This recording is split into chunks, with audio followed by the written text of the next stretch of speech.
अस्सलामुअलैकुम। आज मैं आप सब लोगों को एक यादगार सफ़र के ऊपर मज़मून लिखना सिखाऊंगी। तो आइए शुरू करते हैं। ज़िंदगी में कुछ सफ़र हमेशा याद रहते हैं और मेरा सबसे यादगार सफ़र जब मैंने अपने ख़ानदान के साथ मरी का सफ़र किया था और ये सफ़र गर्मियों की छुट्टियों में हुआ था।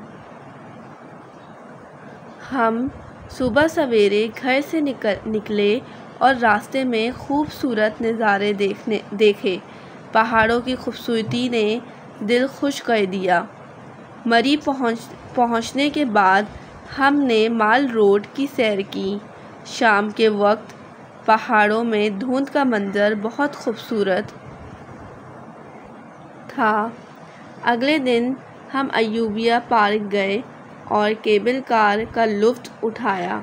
वहाँ की ठंडी हवा और मनाजिर बहुत दिलकश थे। मरी के पहाड़ों की बुलंदी पर पहुंचकर हवा बहुत ठंडी थी। हर तरफ कुदरत की खूबसूरती छाई हुई थी। हमने वहाँ खाने पीने का इंतज़ाम किया। रास्ते में दरख्तों और फूलों का खूबसूरत मंजर देखा। परिंदों की आवाज़ें दिल को सुकून और तबीयत को खुशगवार बना रही थीं। शाम को हमने वापसी का सफ़र शुरू किया। ये एक यादगार और दिलचस्प सफ़र था। जज़ाकल्लाह।